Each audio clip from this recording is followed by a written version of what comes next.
So for a lot of my music, as a producer, as an artist, for this project, I really thought like let me just try and like make a lot of like my beats very plain and like very like open, and just get space for me to like move as an artist. So what I try to do with the sound is I'm trying to make room for just my flow. So the easier the beat, the better. So I approach this beat with like, yo, let me come in. The guitars, I love strings and 808s. So I loaded up a few like samples, just guitars. I was going through like my packs, and then I came across this sound. It's like 2 chords. I love 2 chord progression sounds. So I came across this sound. It sounds like this.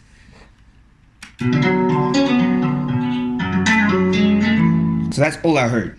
So I just had that in mind, and I was like, oh shit, actually, I hear something here. Like normally if I hear a sample, within the first 3 seconds of the sample, I want to hear the whole song. Like if I hear a sample that slaps, and like within the first 3 seconds, I've like already wrote the chorus and the verse, and like I've already pictured the whole song. So I heard that with this. So I was like, okay, how do I like try and approach this differently with this guitar? Because it could go any way. So I was like, let me try and drop it down and probably like 60 BPM, because I hardly make beats there. I'm normally like 145, so that's like 70 BPM. So I was like, okay, let me try something a bit slower, a bit more room for me to rap faster, because the slower the more I can rap fast. So I started with what I like to do is the percussions first. So I had the guitar, and then I added this percussion and the drums that I had here. Let me just play it for you.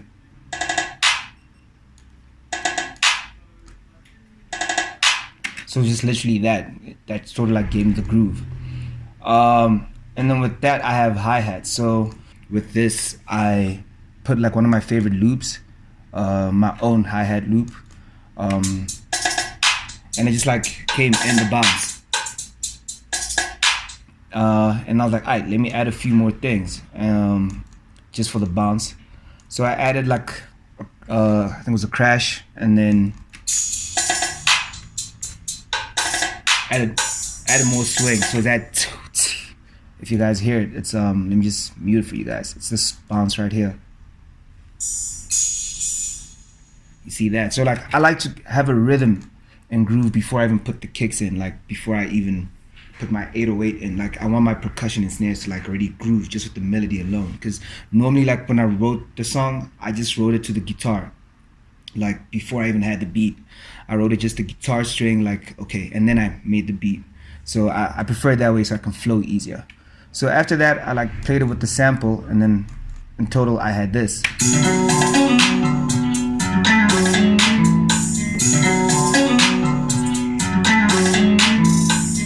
And then I was trying to approach the 808s here, cause it's 60.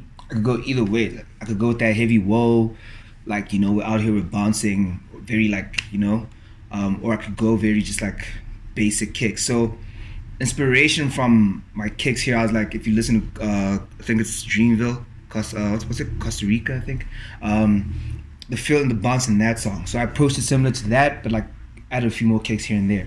So when I added the 808,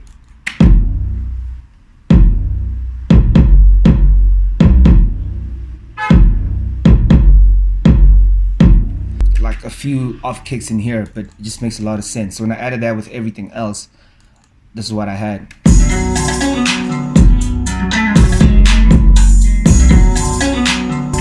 And that was pretty much it. From there, like for me, less is more. So I like beats that allow the vocalists to do a lot more. So I thought, okay, cool, I'm done with that. So how do I now come in vocally and approach this thing? So for me, the most important thing is melody. So I think I started with my catchphrase melody. I like to start with the thing I'm going to repeat the most. So it's the money calling in, that high pitched voice. So I recorded that part first. I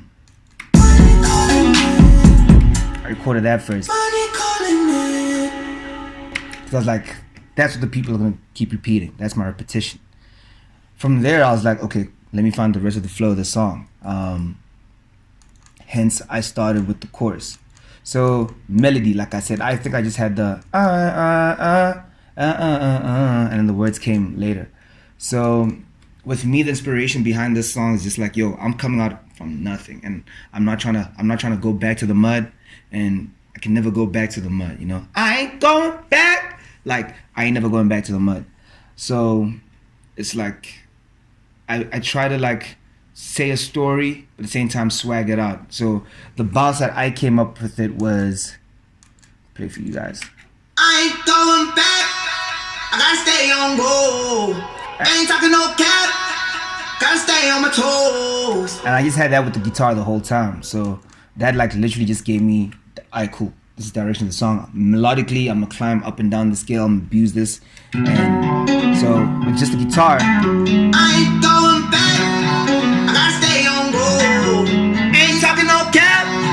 Gotta stay on my toes. counting on steps, been trapping on low. And I was like, alright, cool, we got that. And if you hear it on the chorus, it's like that slap delay. People have been asking me like how I threw that delay on if it's like automation and stuff, but it's really a technique that I have whereby like I'll put the delay on another channel and like just have that channel pop in and out. So hence it has that effect of the back, if you hear it.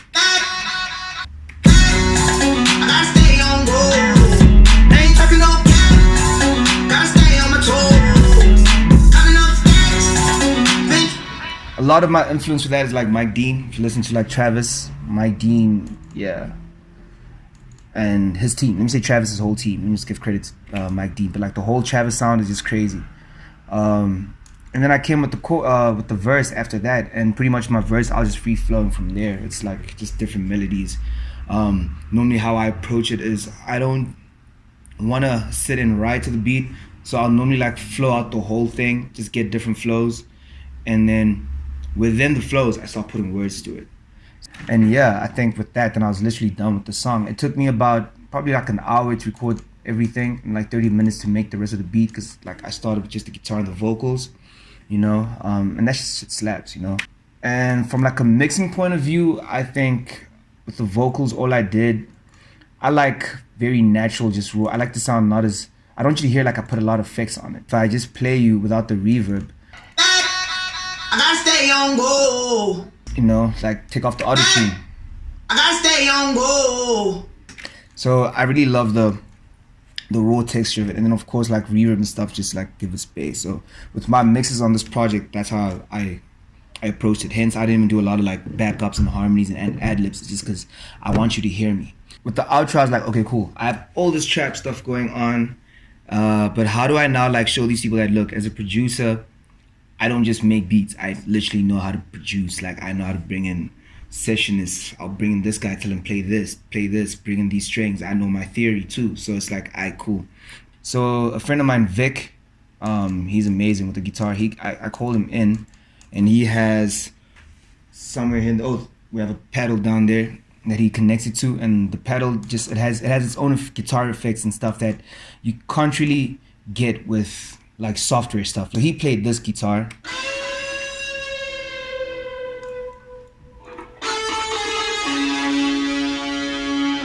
He played that, and I was like, yo, shit, amazing, shout out to Vic.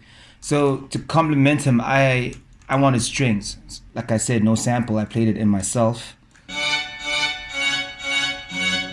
That alone in itself is like a whole different song. So I really wanted this key of, I think it's F sharp, this, like a horror movie type of thing, you know, that scary part. So that and some strings that I added extra on top, that I also played, no sample. And I used the FL strings actually that came in here. I didn't mind. I have a good reverb preset.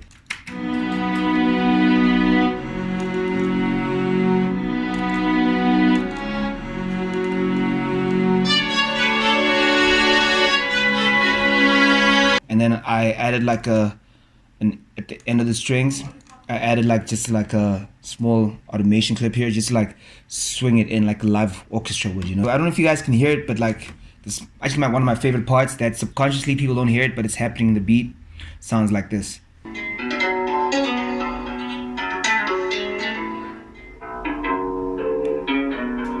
The guitar just switches within the strings, and people don't really hear that, but that by itself is a whole mindfuck. It just does the whole thing.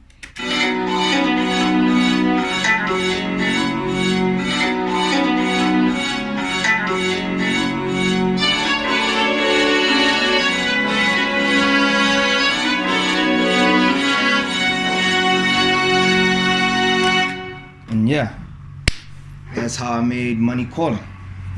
Right now, thank you for having me, and you guys can check out a few more things.